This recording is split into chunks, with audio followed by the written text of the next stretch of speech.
So I'll try to simplify para you can understand it.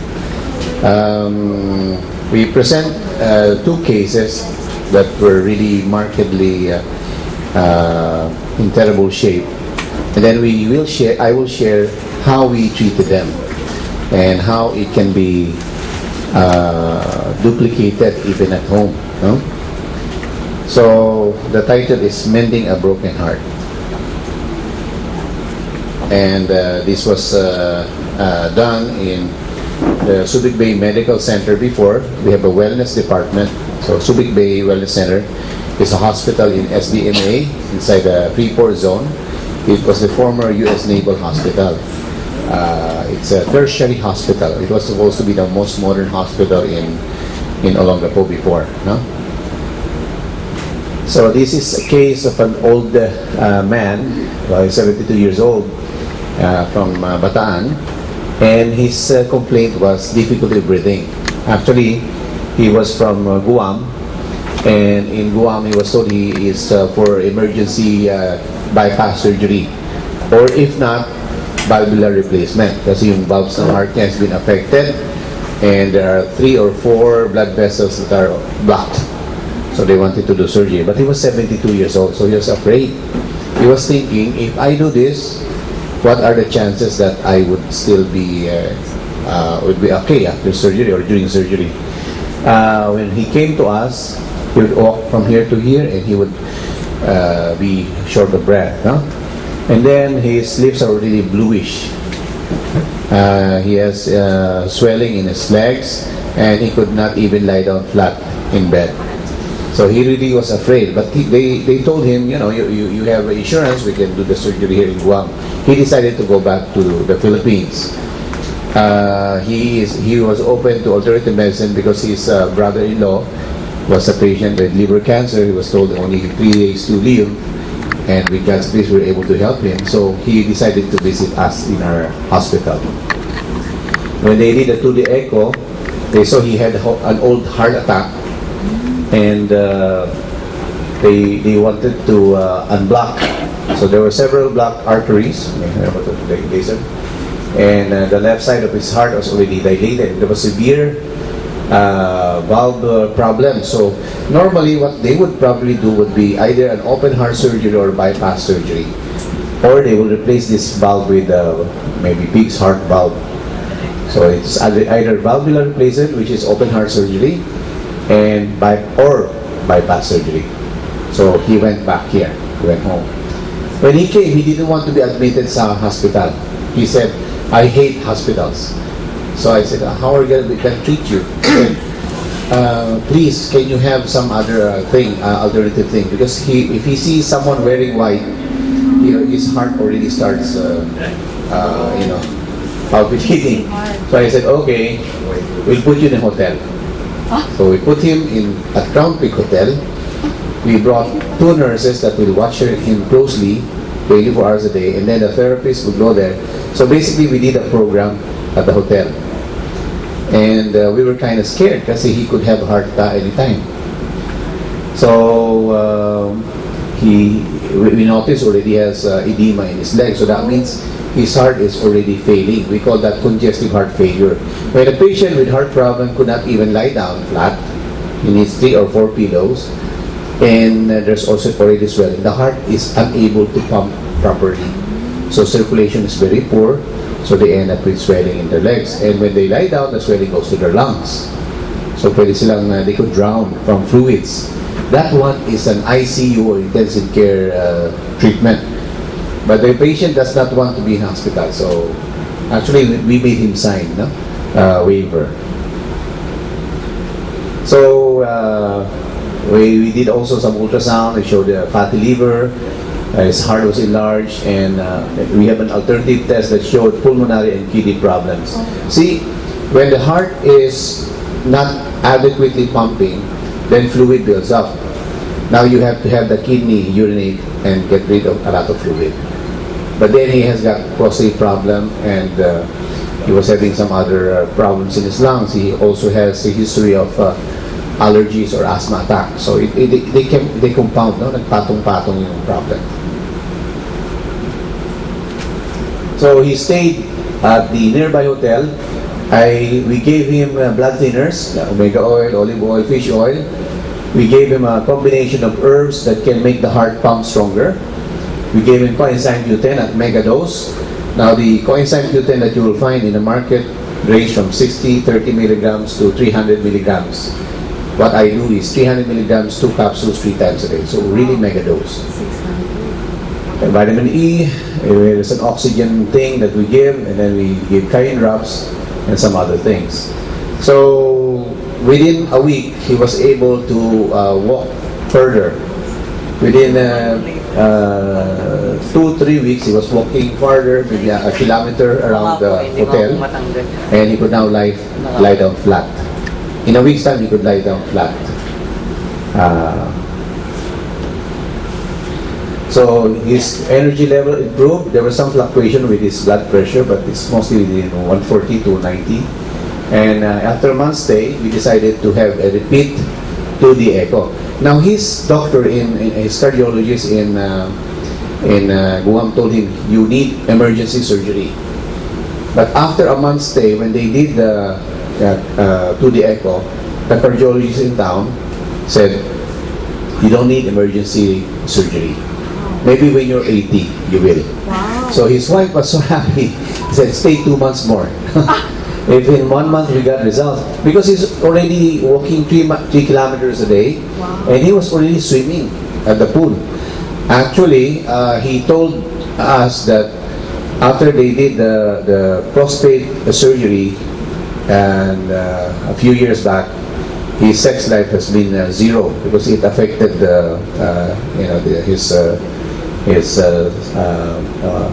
his function. So when we started giving him the herbs and doing the treatment, he started responding. So he was surprised. So so he noted sexual function even in the first month. We stayed another 2 months and we sent him home. Now he would visit here every 6 months from Guam just for follow-up. He's now 78 years old. Wow. Yeah. And you will see if you see him, his cheeks are pinkish. Wow. He's got, I think, redder lips than me. Wow. Because he was running 3 kilometers a day. Actually, he had a divorce, but he now is now looking for a wife. I think the wife was happy. So, now the case number 2, he's looking for a wife.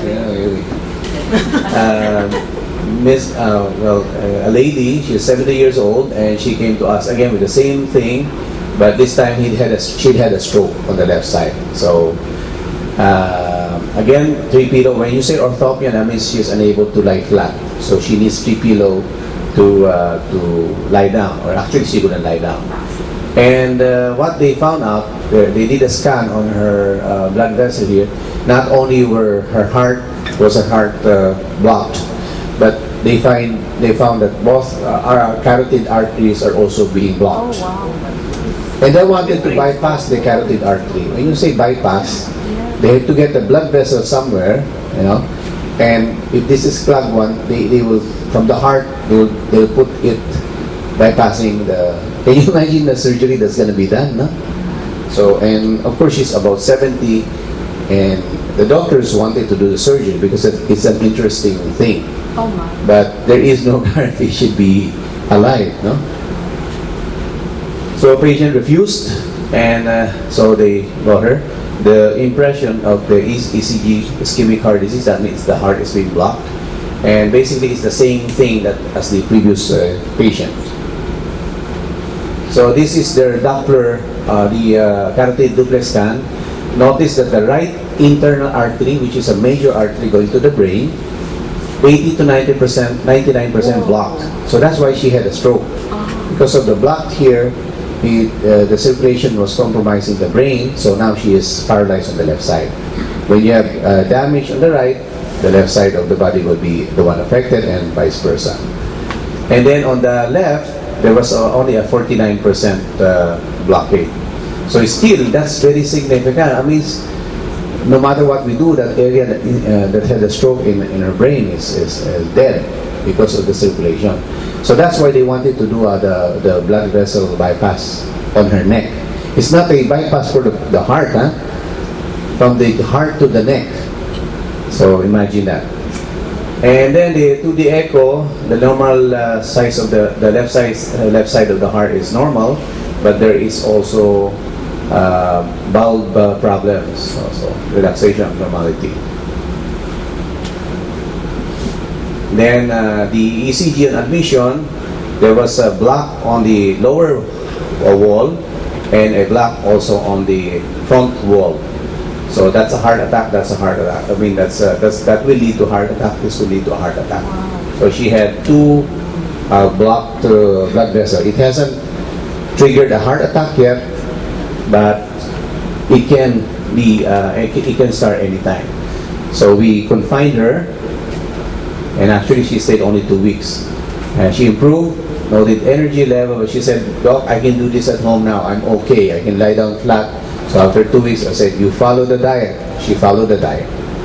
Now, 2 months after, we checked her EKG, and this is just very, very minimal problem. And then after 4 months, it was normal. Now, in medicine, once abnormal, always abnormal. Once you have a heart problem, that's it for a long, long, long time. So you are supposed to take your medications forever. So that's why it's called maintenance. Now, with us, we try to reverse or even, well, Dr. Dean Ornish, a cardiologist, had a book, Bypassing the Bypass. You can bypass the bypass. So that's what we have. Again, we simplified what we gave them, and we gave them a heart combination, which has cayenne as one of the component, then hawthornberry and some other things. Then pure cayenne for emergency, then an oxygen, liquefied oxygen, then some herbs with ginseng and ginkgo biloba, vitamin E, coenzyme Q10 again, vitamins and acupuncture massage. It so happened that in town, nearby their house, there's a doctor who's into acupuncture, and he was doing a good job. He was the one who continued the acupuncture treatment in their province. So, those valves I was telling you about, this would be a tricuspid valve, mitral valve. There are 4 valves. This is the left upper chamber, this is the left lower chamber, right upper chamber, lower right.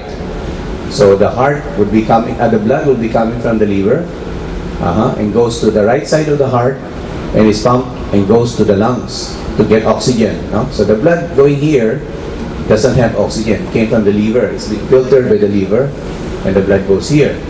And then when the right side pumps, the blood goes to the lungs, gets oxygen, and come back on the other side of the heart. Then it's pumped through here, and it comes out to the different parts of the body. Now, this is supposed to be exactly so exact that when this lower part pumps, this closes completely, so that the blood does not go back. So it's a one-way street, no one-way street. But if there is some tightening or hardening of this, it will not close completely. So when this pump, some blood goes back here, then it pumps again, goes back. So you end up with a stagnant flow here, and you can have a blood clot that will go to the brain. So you can have a stroke. Or this one tries to pump hard, and this one tries to pump hard, but because of this incompetent valve, it started getting bigger and bigger so that it can do a better job. But the heart should be only the same size as our fist. If it's trying to work harder, it grows, but as it grows, it pulls this out so that it's no longer completely closed also. So our heart should not be bigger than what it should be. It's a muscle and it's a pump, but when it gets bigger than what it should be, it becomes an incompetent pump. Naintindihan niyo po, no? If this is stretched out, ito, instead of closing completely, is now incompletely closed. So the blood will go back. When this pumps, instead of going to one direction, it goes up here, and then when this pumps, it keeps going back. So what happens with the blood? It forms clots. Oh, nangyari? Huh? Okay. Okay, so what is the culprit? What was the culprit? Anong pinagmula nun? Cholesterol. Okay. This is the mga cheese yata ito, cheese. This is from meat, no? Only animal products contain essentially bad cholesterol. So what is the effect? It forms what we call plaque, no? So this is an artery. It should be about this size, no? In loob, but look how small it is because of all the fats. See the air bubble thing, no? So if your blood is flowing here and it's thick, di ba, malapot ang blood, and you've got a very small opening, chances are it will be clogged up.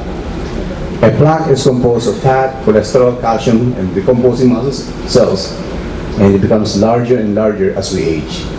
In fact, babies fed cow's milk very early will start forming streaks of fats on their blood vessels because of that. Mother's milk will not produce those plaque.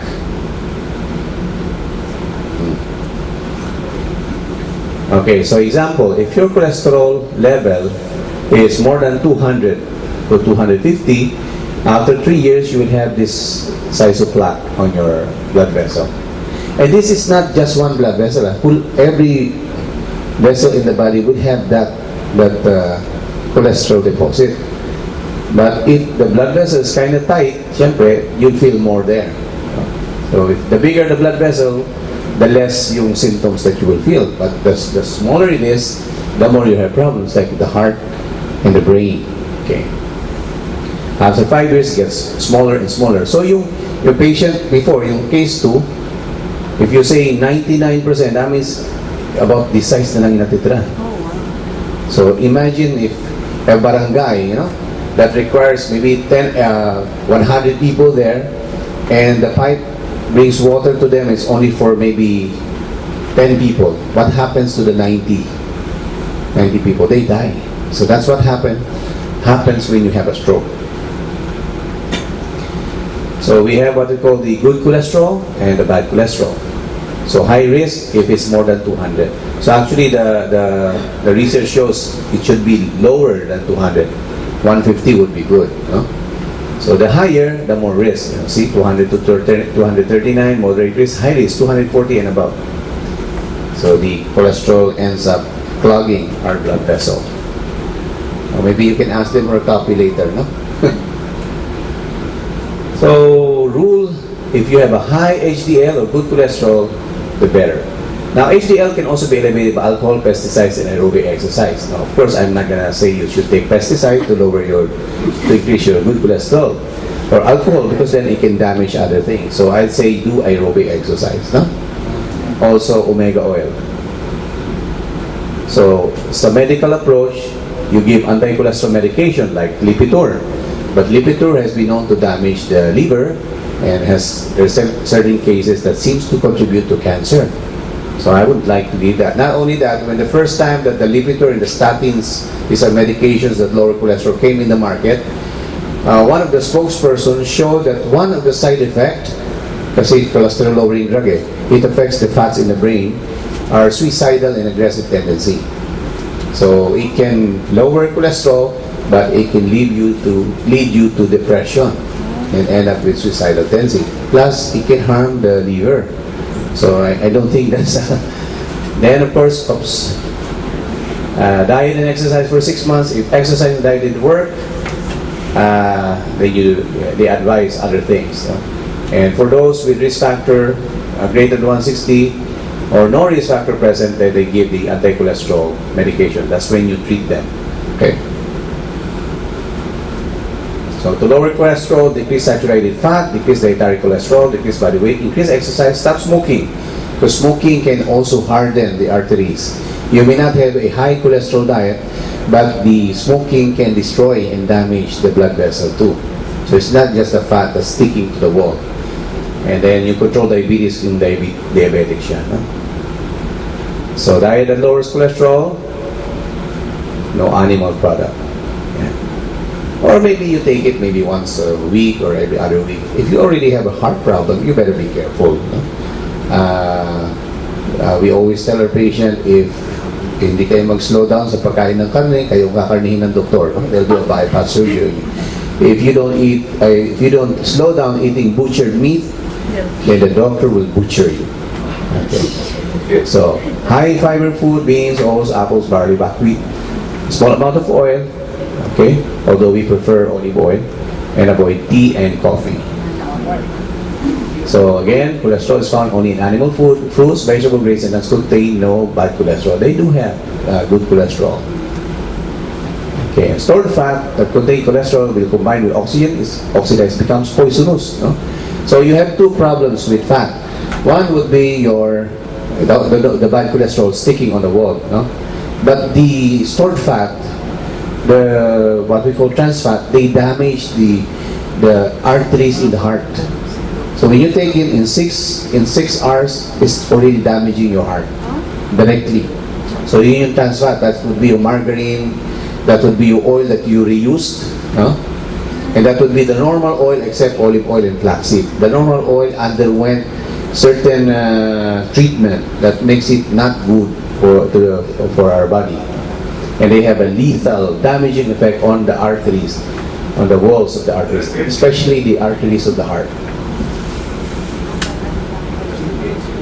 Now, animal protein, when you take them, actually can increase the level of cholesterol. But plant proteins can lower. So, you know, yung wheat gluten, peanuts.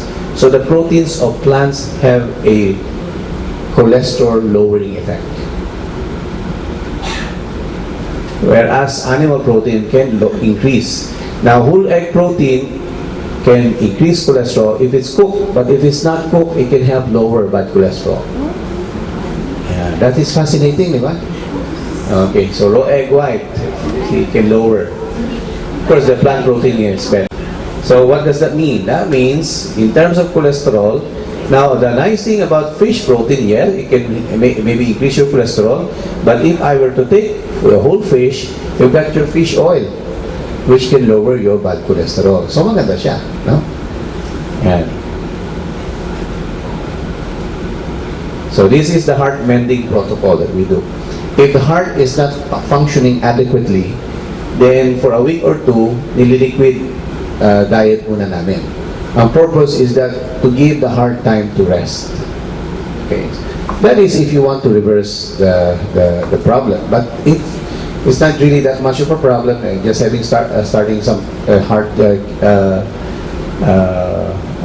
failure.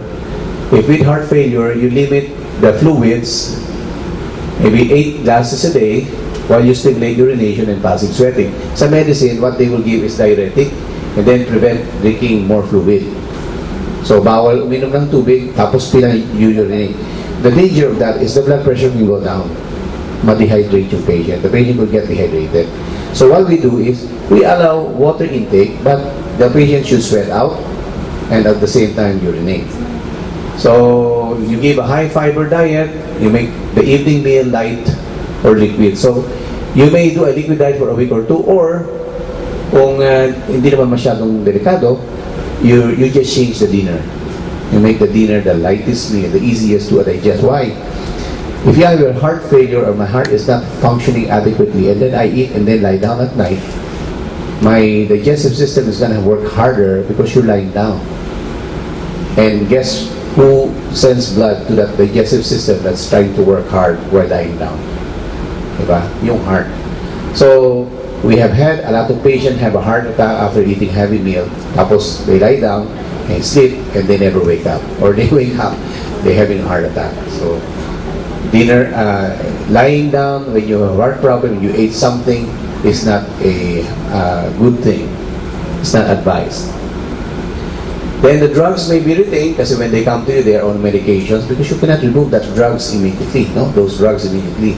Kasi the body has gotten used to those medications. For patients with diabetes, I can remove their drug medication, even their insulin, as long as we can control the sugar. But for the heart and blood pressure, you don't remove suddenly. That's very dangerous. So we've had patients that, oh, doc, I want to do alternative medicine. Then they remove their medications that they've been taking for 10 years, 20 years, 30 years. So imagine the result. Huh? It's like you're trying to prevent your blood pressure from shooting up, then you remove it suddenly. What would be the result? It will shoot up. So what we do is we give herbs with the drug, And as the patient gets stronger, slowly we remove the drug. And sometimes we cannot even remove the drug immediately. Maybe it will take 1 week, 2 weeks, 3 weeks until we can get them off. Then herbs, something to stimulate the heart, no? Pampalakas ng tibok ng puso o pumping action of the heart. You can use cayenne, no? Siling labuyo, no? And that can make a difference. So you give it 3 times a day, and as needed, you can give something called hawthorn berry, which also strengthens the pumping action of the heart, and ginseng. But if the blood pressure is too high, you don't give ginseng. No? Then, to energize the cell, you give coenzyme Q10 at mega dose. Then you open up circulation using ginkgo biloba, cayenne, ginger, garlic. Nagbubukas po ng ugat yun na nagpapara. Of course, you give enzymes to unblock the blockade. No? So we got blood thinner instead of aspirin, which can mess up the stomach. We give ginkgo biloba, omega oil, like fish oil, cod liver oil, di ba? Mura lang yung cod liver oil. Fish oil or olive oil, kung medyo social, no? And then garlic and onions. They can open up and thin out the blood and have an anti-clotting property. So if patient is on aspirin, quercetin, warfarin, heparin, or any chemical blood thinners, this one we remove. Kasi these are better than this one. Example, aspirin thins out the blood but can cause damage to the stomach and liver later on. Warfarin is Dora rat killer, no? It can make you bleed. So you know, when we have patients that came from the heart center, we tell them, do you know what warfarin is? You're taking rat killer. You're thinning out the blood and you end up with, are you a rat? So instead of maintaining this, we remove this and change to ginkgo biloba. Ginkgo biloba opens up circulation. It opens up the blood vessels. No? It gives, it normalizes brain chemistry, helps with memory, with hearing problem, with the balancing problem, and it also is an antioxidant and protects against radiation. So it can help with nerve regeneration. So sa dami po ng improve ng things that you can get from ginkgo, chosen between aspirin, quercetin, warfarin, ginkgo biloba, I'd use that. And of course garlic also, and onions and other things. No? Then we give vitamin C so that it can strengthen the blood vessel and stimulate repair, and also prevent injury. So you give that. And we boost the oxygen level. We give super nutrients like chlorophyll. These are the green drinks, no? Superfood or whatever they have, barley, chlorella, spirulina. Now, this is a heart-mending protocol for serious patients. Huh? For a normal, not so serious patient with heart problem, I'd probably just give cayenne pepper and put him on a diet, and it will work already. I remember when I first started into alternative medicine, we have a patient who came with 3-4 blocked arteries, and she didn't want to take the medication because she got headache with the medication. So what I did is I told her, this is your diet. Before 6 yung dinner mo, exercise, walk every day, sunlight can lower bad cholesterol. I told him sleep early. Next month, the 4 blocked artery became 3, then next month 2, the next month 1, the next month normal. And it was just the diet and just the lifestyle. So research shows 80% of patients with blood pressure problem can get off their medications just from changing their diet. Yeah. But this one, nagmamadali ka, you're in a hurry because they are going to be, they're going to undergo surgery, so you are going to use other things. You give fibers, you give enzymes to dissolve class. There's nattokinase, Life Enzyme, pancreatin, digestive enzyme. There are a lot of things in the market. If you don't have those enzymes, you can get papaya, juice it, or you have Life Enzyme naman, di ba? That. Other techniques that we did not use, chelation and live cell therapy. This is stem cell therapy. You take the extract of the heart of chicken, of sheep, cow, and goat, which you can get from Switzerland or Canada. It's in vial form. It can be injected or taken under the tongue 3 times a week. So, ano na po ito, medyo social na to, no? Then, physical therapy, if with edema, kung namamanas po siya, We wrap with cellophane or charcoal the legs to stimulate sweating. Then we apply hot packs to kidney. See, let's say may mamanas yung legs mo. The doctor will give you a diuretic, something to stimulate urination. But if your blood pressure is low, it will drop down more. So, the natural way to stimulate urination fast, if you have blood pressure, high blood pressure, and you've got swelling on the legs, you should put the hot water bag on top of the kidney, and you will stimulate urination with that. So blood pressure will slowly go down. Okay, and swelling will also go down. Now, if the patient is really weak, you complete bed rest, but may do short works and deep breathing exercise later. No? We give oxygen as needed, and acupuncture is very important. It stimulates the heart, energizes the body, and balances all other systems. We had a patient who came to us, and again, he was having congestive heart failure. No? So, but he was driving his motorcycle from Pateros to Baisa, where I was at. So I said, we can find the nearest hospital here because I'm not going to touch you. They said, no, we don't want to do surgery. He went to our center. The Chinese doctor was telling him, you have to be confined. We do bypass surgery. He didn't want. He was being asked to produce about 400,000 pesos, I think. So he said, no, I don't have money to burn for that. So I said, okay, I'll do acupuncture on you and I'll give you some supplements. He took it, felt better, and the past 3 nights he's not been able to lie down. He would sit in front of the table and he would just go like this. So I did one treatment on a Friday, then Saturday I did another treatment. I said, you have to be confined here, and then he didn't come back. So I thought he died. But 2 weeks after, somebody came and visited from his place and said, oh, he's doing fine. He went to Baguio to do the diet thing. The wife looked at the pressure, the acupuncture point that I used, and she was a reflexologist. So from that, she started stimulating the acupuncture point with her fingers. So there are points. Maybe I should teach you where that is, no? Okay. Then massage, 15 minutes daily, just to relieve stress, and the movement should be away from the heart. See, when you have a heart problem or a blood pressure problem, you should not do massage going to the heart.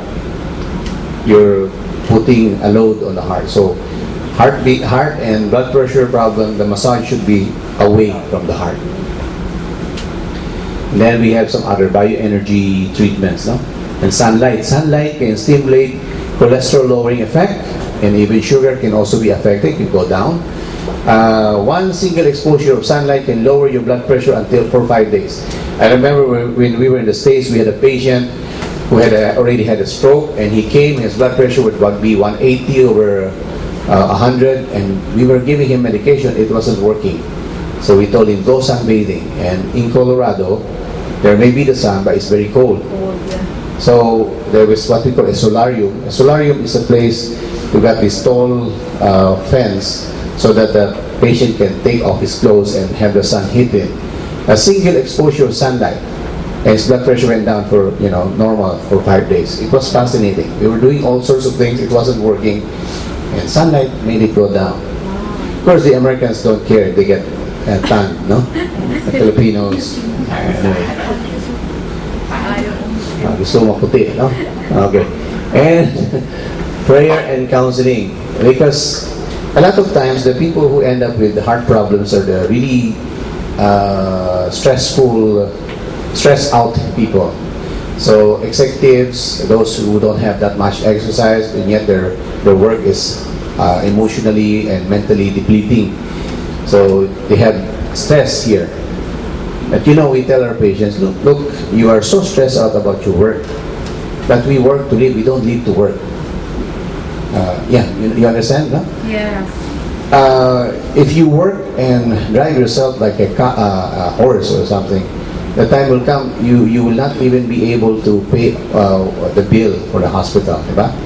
You lose your health trying to gain wealth, and then you try to gain your health and you lose your wealth. It's not even going to be enough. What do you care if you have all the money in the world and you're sick? Right. So attitude can make you well. So we try to change the attitude of the person.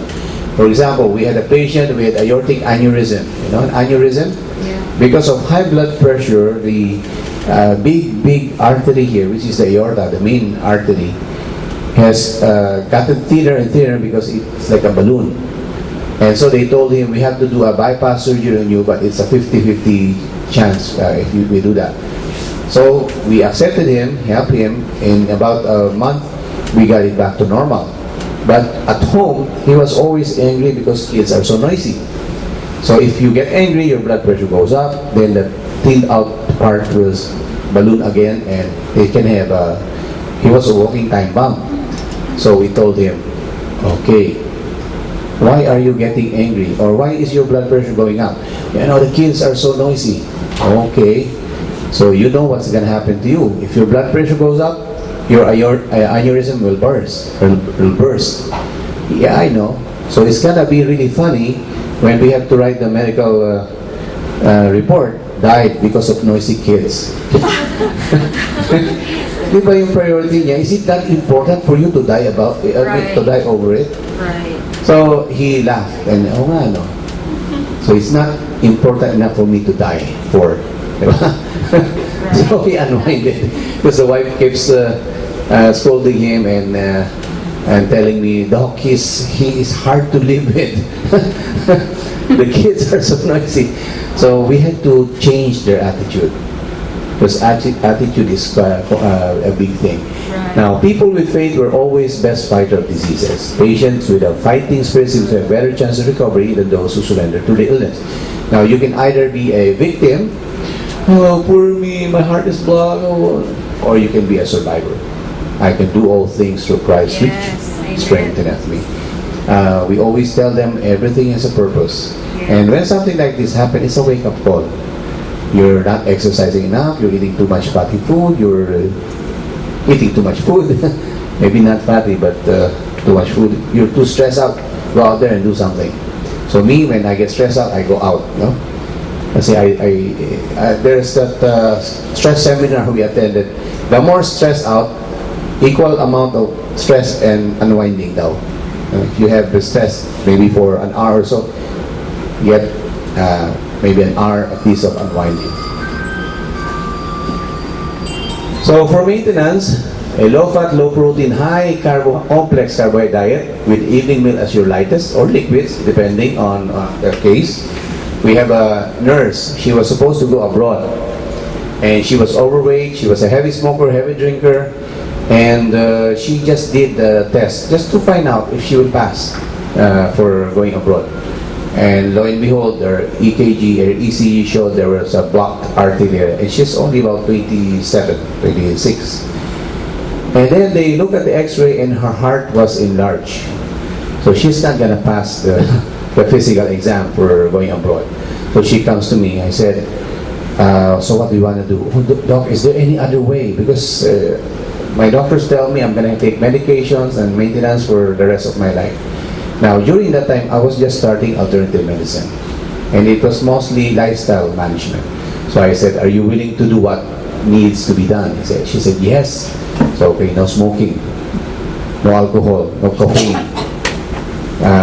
Move your dinner before 6, have a daily exercise, only fish and vegetable. Later, you can have chicken, but not now. So she did it religiously for a month. After 1 month, she comes to me exactly. She said, I feel so good. I feel better. Okay, so can we do the X-ray and the ECG? We did. Everything was normal. Wow. So I was just starting alternative medicine then. That was 1992, I think, 93. So I said, wow, this was never taught to us in med school. So I said, I'm gonna go into this. See, how much would a bypass surgery cost now? How much would an angiogram cost? Angiogram is intended so that they can find the exact area so that they can do surgery. It's not a cure. The intention is so that they would know where to do bypass or angioplasty. And so you spend about, 70,000-80,000 for angiogram? And if you're an ordinary person making maybe 8,000, 10,000 a month, wow, diba? It's just a diagnostic. I'd rather use that 70,000 probably to give the enzymes and unblock it, and maybe juices, and I'd rather do that because it's a treatment, not just a diagnostic procedure. Stress control. So, is stress control expensive? Okay. Exercise, is it expensive? I mean, if you're gonna buy all those nifty gadgets, no? Then you use it for 1 week, 2 weeks, and that's it, diba? Just walk. There's a rule, says just show up, you know? Simple rule, just show up. Sunlight therapy, that's not expensive, diba? Spiritual enhancement. Well, if you have tried everything you can to fix whatever problem you may have in the office, then you leave it in God's capable hand. Yes. If you cannot sleep at night, give it to God. He doesn't need to sleep, and He's got the power to do something about it. Because if you don't sleep, you actually compound the problem. No? As the poem says, worry and fret has never solved any problem yet. Worry is a rocking chair. It never takes you anywhere. No? So, what else? Adequate rest. You know, God gave us an example when He created Adam and Eve. No? He rested not because He was sick or tired, but because it was given as an example so we can rest. And also at night, we should rest. 9 p.m. is the perfect time to sleep for adults, and for kids, 8 p.m. You want your stress level to become, your stress threshold to be higher so that you don't react so much with small things. Sleep earlier. Early sleep makes for balanced mind.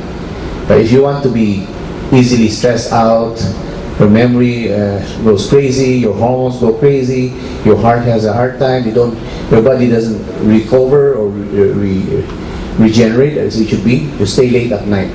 Pretty soon your body is, if you don't give your body time to rest, your body will find time. Scary, di ba?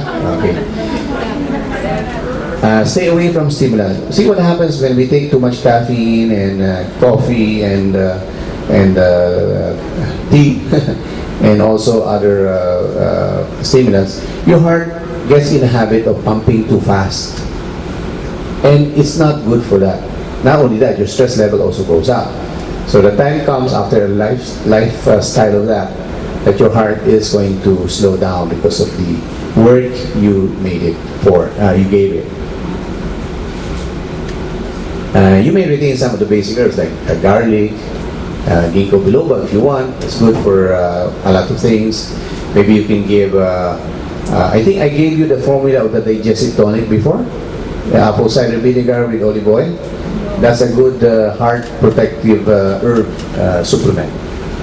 Did I give you that? Okay. Isusulat ko mamaya. So that is a good maintenance for the heart, blood pressure, for arthritis, for diabetes. It's just an herb thing na you can make on your own. May konting expense because of the olive oil and the apple cider vinegar, but the rest are from the palengke, no? From the market. And of course, acupuncture is optional. So the nice thing about it is nare-reverse mo siya. Why? It's just cholesterol plaque. If you have got problems in your waist with cholesterol, you just exercise and do diet. Same thing with your heart. You can remove the plaque there. And if you can reverse that, it's going to be cheaper in the long run. Okay, I keep saying this every time I finish my lecture. God wishes above all things, and He calls us beloved, no? That we prosper in health even as our soul prospereth. So if that is wish for us, if we do our part, He will do His part. We can bypass surgery by changing how we live, and we will get a different result from what we used to have. So isulat ko lang po yung digestive tonic, and then you can ask questions.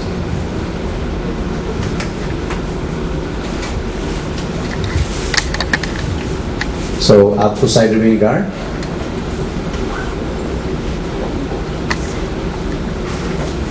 extra virgin olive oil. Although you can use VCO also if you want, pero I like the virgin olive oil too. Maybe you can put 2 garlic, 2 red onions with the skin, because the skin has quercetin, which is an antioxidant. Then 1 turmeric or yellow ginger, 1 green papaya for your enzyme, One, ripe pineapple for your enzyme again.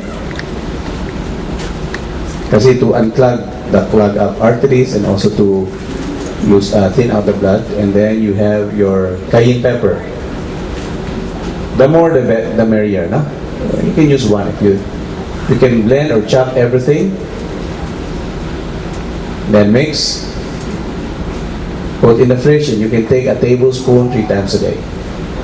Or more if you want. So yun na, no?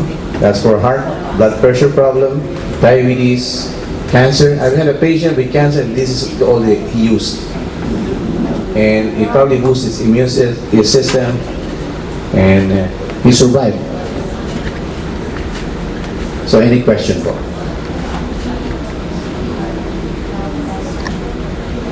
Any answer?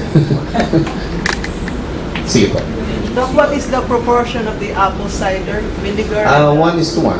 Well, productivity because you know olive oil is more expensive than the apple cider vinegar. Maybe the apple cider vinegar will be 1 bottle and maybe the small bottle of extra virgin olive oil. But some people will do a 1:1 thing. Okay, you make a big jar and that will last you for maybe half a year. Diba? Kasi it's the pineapple and it's gonna be preserved because of the cider vinegar and the olive oil. No need to refrigerate, but maybe to be sure you should refrigerate. It will just turn brownish a little bit, but it's like achara and it tastes good. It can be used as a Salad or sausawan ng fish. Yeah. Can we use yung turmeric plant, right? Yes, it would be nice to use yellow tea or turmeric para mas at least for the immune system. Even if it's dry. It can be. If you can get the fresh, mas maganda, but then it's hard to find, di ba? Okay, any more? Manibalang. Can I ask again, the apple cider and the EVO blend Extra virgin. or 1 bottle. 1 bottle equal? Well, some people are really saving up on cost, so sometimes the apple cider, the olive oil is smaller bottle. Okay, but if the fund is not that bad, maybe the same proportion would be good. Did you say you can also use coconut oil? BCO, BCO? virgin coconut oil. Instead of EVO? Yes. Meron pa po? Masyadong tahimik kayo. Doc, since is the maintenance and all the other things you showed there, can that be done for mitral valve prolapse also? Yes, but mitral valve prolapse is an inborn thing supposed to be. No? You should probably look for a book, Natural Cures That They Don't Want You to Know About by Rene Trudeau, I think his name. Trudeau, no? And he had mitral valve prolapse. He did alternative, actually he did stem cell, animal stem cell. And it went to normal in a month's time, for him at least. So, what you want to do is reverse the entire thing. And there are components, emotional components of mitral valve prolapse. So, you have to also give something for the emotion so that they don't become too emotional. Anything? Anyone? Wala na? Yes, ma'am. Address, sorry, you mentioned earlier, but then those items you address about Anything. For kids, for primary complex, of course, they don't want the cayenne, no? Ayaw na ng sili, no? And they may not like the apple cider vinegar or something. So, pag bata, we will remove the cayenne. We can still give the other things, but we put it in honey. So for kids, for health. But for adults, we use everything here. Or you can even add the honey if you want. Anything. Of course, if you're diabetic, we don't use the honey. Sealing the buyo would be very good. If your blood pressure is high, or you're having chest pain, your heart mo, no? You get a small piece of sili and put it under your tongue, immediately you will have result. If the blood pressure is high, it will normalize. If it's low, it will normalize. If you're having heart attack, you give the CD under the tongue. Very effective. Very effective. Chop, opo, chop. Opo. But if the heart is too fast, you can take that. But to slow the heart down, you may take a piece of ice and put it over the heart for 10 to 15 minutes, not more than 15 minutes. No? Kasi it will slow down too much naman. No? There was a lady na shoplifter, a very fat lady. She goes to Safeway, which is a grocery in the US, no? And she steals a frozen chicken, puts it here, covers it, and start walking. But because probably her heart is in a bad condition, because of the cold, it slowed down her heart, she collapsed before she reached that. So at least you will remember. So kung mabilis masyado yung heart rate, no? You can put a small piece of ice or ice pack, but not more than 15 minutes. Okay, meron pa? So, do they put before or after meal? Which one? Those po. Well, since there's cayenne, it would be nice to take it after. Or you can use it during meal. Sausawan ng isda, no? Or your chicken or something. Masarap yan. Salad dressing. Or salad dressing. It's nice because it tastes like achara. Okay, so it's nice. Napaparami lang kain because it tastes good eh. Yeah, but then even so, you get your olive oil there to counteract any fatty meal you take, diba? The Mediterranean diet is relatively nice for heart and blood pressure problem because of their olive oil and also the red wine thing. But then the alcohol is not good, no? But the red wine thing you're trying to get is the pycnogenol resveratrol from the grapeseed. Actually, you can give grapeseed extract or resveratrol. In Bicol, they have the lowest incidence of heart disease and high blood pressure problem in the Philippines. And it is because of the siling na po yun, of the cayenne pepper. Yes. What do you call that concoction? We used to call it digestive tonic, but it's not just for digestion. Yung mantika na ilang beses po, Hindi siya dapat inuulit. Once lang. It should be olive oil. Kasi the normal oil, just the processing actually makes it bad. And then you heat it up, then it becomes worse. So yung processing pala, that's why there's VCO, virgin coconut oil. Kasi they know if you process the oil, it's not good anymore. So VCO. So what they do is you can cook things in water, and then bago magpatay yung apoy, you add a little bit of the oil. Your VCO. But you know, VCO I think is almost as expensive as olive oil. So better no oil. And the less oil, the better.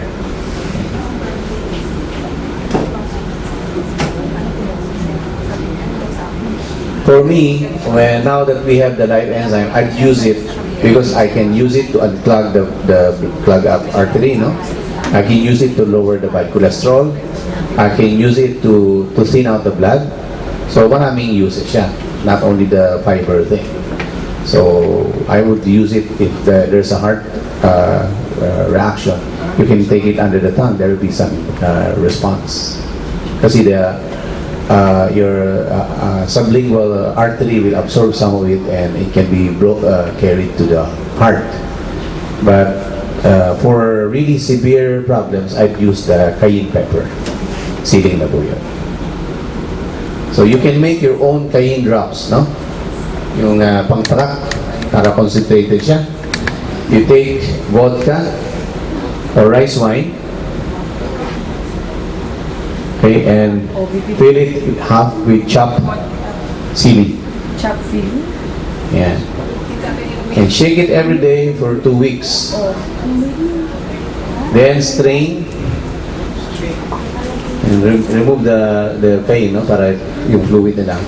Then put it in a small bottle with your dropper. Yan. And you bring that anywhere you go. When you're having a problem, you just put a drop under your tongue. Yeah. So that's your maintenance and your emergency. think. Huh? Or you can add other things if you want. But that's called a tincture. A tincture is very, very potent because the wine took the active ingredient from the herb. So it's very potent. Kaya usually meron kaming small bottle with a dropper. And so you have your cayenne tincture. Di ba ito ng mga record na ito pwede natin i-play o If you want it to make the taste good, you can add your life enzyme there. Yes. Diba? You have to be creative kasi. Yan. So now you know. And you know they're selling that tincture in the US for $10. $10, $15, just a small bottle with a dropper, no? Okay, any question? Kung wala na po, God bless us all.